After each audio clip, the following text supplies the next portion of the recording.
Doctor നമുക്കൊരു കോളും കൂടിയുണ്ട്. വയനാട് നിന്ന് ശൈലേന്ദ്രനാണ്. ഡോക്ടറോട് ചോദിച്ചോളൂ. സാറേ നമസ്കാരം. നമസ്കാരം സാറേ, എന്റെ ശരീരത്തിൽ ഒരു 10-15 കൊല്ലായി കാലിന്റെ മുട്ടിന് താഴെ 2 കാലിലുണ്ട് ഒരുപാട് മരുന്നുകളൊന്നും ഉപയോഗിച്ചിട്ട് യാതൊരു പൊളിഞ്ഞിങ്ങനെ പോവാണ്. ഉണങ്ങിയിട്ടൊരു ജാതി പിന്നെ തൊലി പൊളിഞ്ഞു പോവാതെ ഉണക്ക് പൊടിയൊക്കെ കൂടുതലാവും. എണ്ണയെല്ലാം പുരട്ടി കഴിഞ്ഞാൽ ഒന്നും കാണാതെ മാറി നിൽക്കുന്ന മാതിരി, പിന്നെ അത് ഉണങ്ങി കഴിഞ്ഞാൽ വീണ്ടും വരും.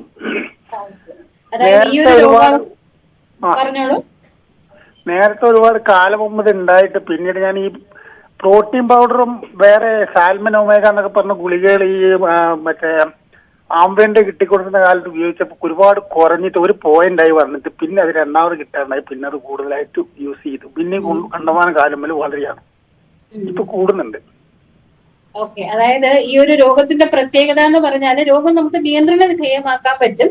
പക്ഷെ ഇടയ്ക്കിടയ്ക്ക് അത് വരികയും ഇടയ്ക്കിടയ്ക്ക് നമ്മളെ ശല്യപ്പെടുത്തുകയും ചെയ്യും. കുറെ നാള് നമുക്ക് അസുഖമൊന്നും ഇല്ലാതിരിക്കും. പക്ഷെ വീണ്ടും ചില പ്രതികൂല സാഹചര്യങ്ങൾ വരുമ്പോഴത്തേനും അതിപ്പോ എന്തെങ്കിലും കാലാവസ്ഥാ വ്യതിയാനോ അല്ലെങ്കിൽ ഏതെങ്കിലും ഔഷധം നമ്മൾ മരുന്ന് ഉപയോഗിക്കുകയോ അതുപോലെ തന്നെ എവിടെയെങ്കിലും ഒക്കെ തട്ടുകയോ ഈ പറഞ്ഞ പോലെ പൊടിപടലങ്ങള് ഒരു ഇറിറ്റന്റ് നമ്മുടെ ശരീരത്തിലേക്ക് വരികയൊക്കെ ചെയ്യുമ്പോഴത്തേനും കൂടാൻ സാധ്യതയുണ്ട്. നമുക്ക് ചെയ്യാൻ പറ്റുന്നതെന്ന് പറഞ്ഞാൽ കൃത്യമായി ഡോക്ടറെ കണ്ടിട്ട് നമ്മൾ ചികിത്സ ചെയ്യുമ്പോൾ ഡോക്ടറിന്റെ നിർദ്ദേശപ്രകാരം മാത്രം ഔഷധം നിർത്തുക.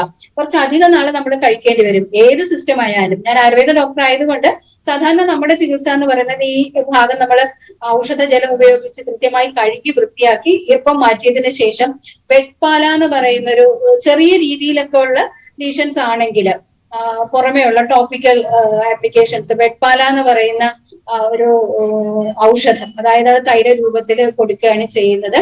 എനിവേ ഒരു ഡ്രൈ ആവാതെ പുറമെ വൈദ്യനിർദ്ദേശപ്രകാരം ഒരു ഔഷധം ഉപയോഗിക്കുന്നത് പുരട്ടുന്നത് നല്ലതായിരിക്കും. ഇടയ്ക്കിടയ്ക്ക് മരുന്ന് ഉള്ളതുകൊണ്ട് ഉള്ളിൽ മെഡിസിൻ കുറച്ച് നാൾ കഴിക്കുകയും വേണം. ഈ രോഗത്തിന്റെ ഒരു പ്രത്യേകത അങ്ങനെയാണ്. അത് നമ്മൾ ചികിത്സിക്കും, കുറച്ച് നാൾ അത് ഒഴിവായിരിക്കും, പിന്നീട് ഒരു പ്രതികൂല സാഹചര്യം വരുമ്പോൾ വീണ്ടും വരികയും ചെയ്യും. അതുകൊണ്ട് തന്നെ ചികിത്സ കൃത്യമായി നമ്മൾ തുടരേണ്ടതാണ്.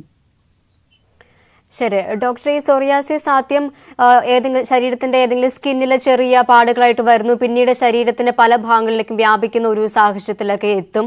അത് എത്ര സമയം കൊണ്ടാണ് ശരീരത്തിന്റെ മറ്റു ഭാഗങ്ങളിലേക്കും കൂടി ഇത് വ്യാപിക്കുക? തുടക്കത്തിൽ തന്നെ ഇത് സോറിയാസിസ് ആണ് എന്ന് നമുക്ക് തിരിച്ചറിയാൻ പറ്റുമോ? മറ്റ് സ്കിൻ രോഗങ്ങളിൽ നിന്നും എങ്ങനെയാണ് സോറിയാസിസിനെ തിരിച്ചറിയുക?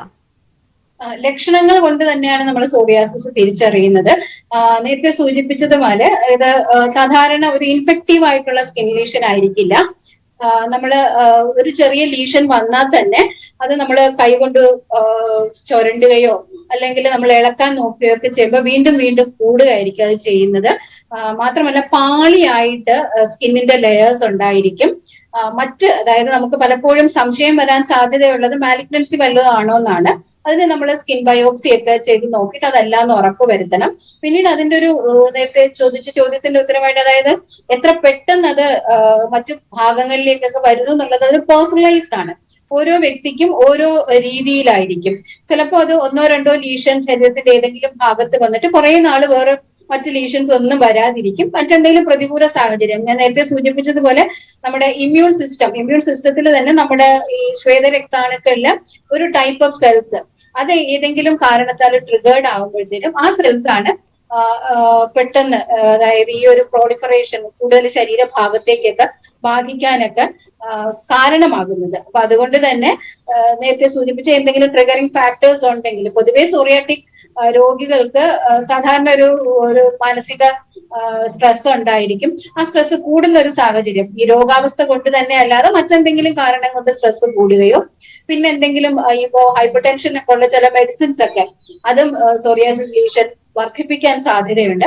ഇങ്ങനെ പ്രതികൂല സാഹചര്യം വരുമ്പം അത് ഒരു വ്യക്തിയിൽ വരുന്നത് പോലെ ആയിരിക്കില്ല മറ്റൊരാളിൽ വരുന്നത്. പേഴ്സണലൈസ്ഡ് ആണ്. ഓരോ വ്യക്തിക്കും അവരുടെ ഇമ്മ്യൂൺ സിസ്റ്റം എങ്ങനെയാണ് റിയാക്ട് ചെയ്യുന്നത് അനുസരിച്ചായിരിക്കും അത് എത്രത്തോളം ശരീരത്തെ ബാധിക്കുന്നു എന്നുള്ളതും എത്ര തീവ്രമാകുന്നതും എന്നുള്ളതും നിശ്ചയിക്കുന്നത്. പക്ഷെ നമ്മൾ സോറിയാസിസ് ആണെന്ന് ക്ലിനിക്കൽ അതിന്റെ ലക്ഷണങ്ങൾ കൊണ്ട് തന്നെ ഡയഗ്നോസിസ് ചെയ്തതിനു ശേഷം പലപ്പോഴും ചെറിയൊരു ലീഷൻ കണ്ടിട്ട് ഒരു സാധാരണ ഒരു ഡെർമറ്റൈറ്റിസ് ആണെന്നൊക്കെ പറഞ്ഞ് ഉപേക്ഷിച്ചിട്ട് പലപ്പോഴും, കാരണം സോറിയാസിസ് എന്ന് പറഞ്ഞ രോഗം ഇപ്പോഴും ഒരു സ്റ്റിഗ്മ നിൽക്കുന്നത് കൊണ്ട് ഡയഗ്നോസ് ചെയ്യാനും ഡോക്ടറെ അടുത്ത് എത്തിക്കാൻ ഒരു താമസിക്കാറുണ്ട്. കിട്ടുന്ന ലേപനങ്ങളൊക്കെ പുരട്ടുകയും അതൊന്ന് സബ്സൈഡ് ചെയ്യും, പിന്നീട് വീണ്ടും വന്ന് മറ്റു ശരീരഭാഗങ്ങളെയൊക്കെ ബാധിച്ച് കുറച്ചുകൂടി ട്രീറ്റ് ചെയ്യാൻ ബുദ്ധിമുട്ടാകുന്ന ഒരു സമയത്തായിരിക്കും സാധാരണ ഡോക്ടറെ എത്തുന്നത്. അതുകൊണ്ട് ഇത്തരം ലീഷൻസ് വന്നാൽ തീർച്ചയായും ഡോക്ടറെ കൃത്യസമയത്ത് കണ്ടിട്ട് അതിനൊരു ഡയഗ്നോസിസിൽ എത്തുക എന്നുള്ളതാണ് വേണ്ടത്. ശരി.